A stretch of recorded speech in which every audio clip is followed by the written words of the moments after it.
Hey, what are we looking at here?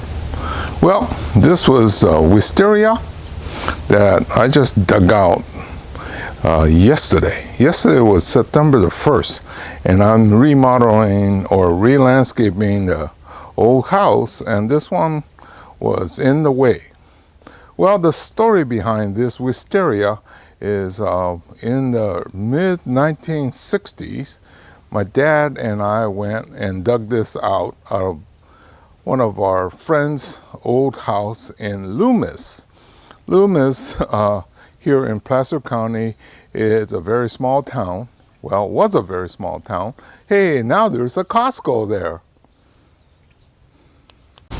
Well, this thing was huge, and I had no plans of saving it, but because of the history behind it, I thought maybe I should give it a try.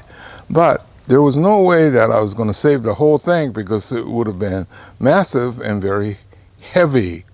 And you know what happens as you get older and get heavy, right?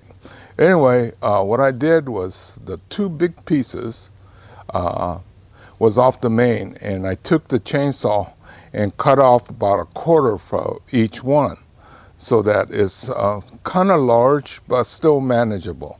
And then there's smaller ones, they're side shoots. They should root again, so I thought I'd give it a shot. So anyway, not much to look at now. So this morning I'm going to put these in containers, and then the next 3 to 5 years we'll just see what happens. Okay, and anyway, yeah, so these are the wisterias that came out of the old landscape that we've had since the 60s. And I bet this thing got to be more than 100 years old now.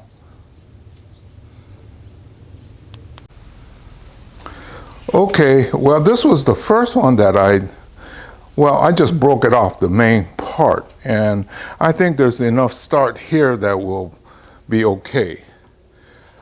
This was another easy one. It was one of the sides that came off and then reshot. So there's plenty of roots. So this one is for sure.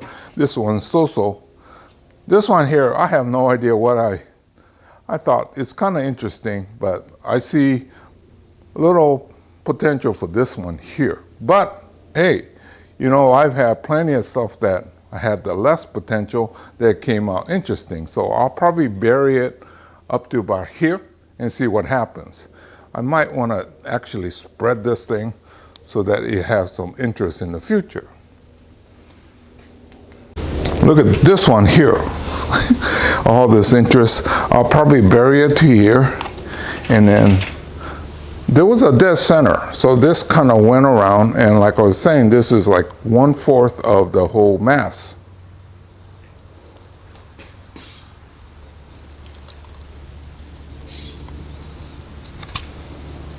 See? I think this has if it takes, it should be really interesting. So this is the second of the main trunk that I took out. And this one I think could be nice too, see?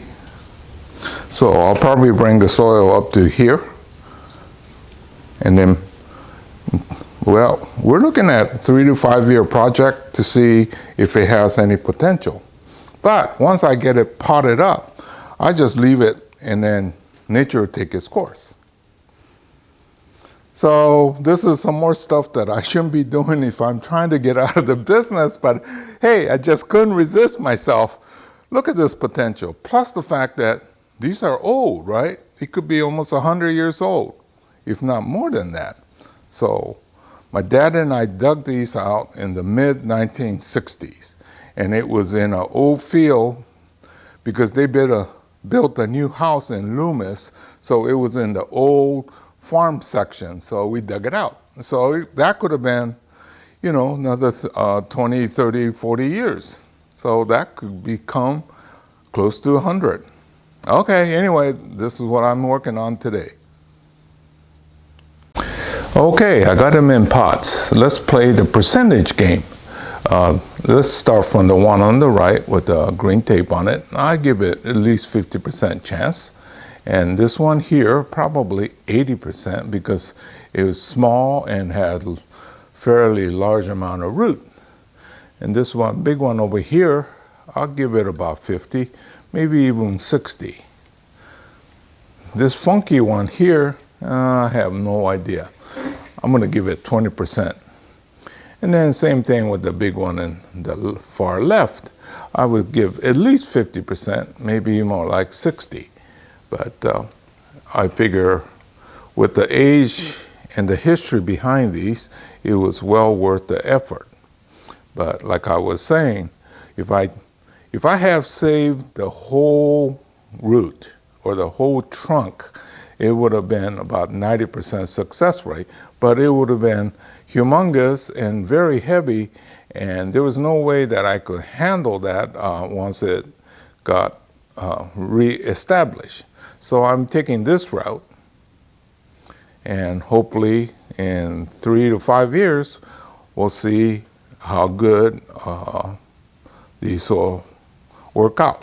Okay, now this spring is when we know whether my percentages was good or not. It should send out new shoots because today we're on the 3rd day of September.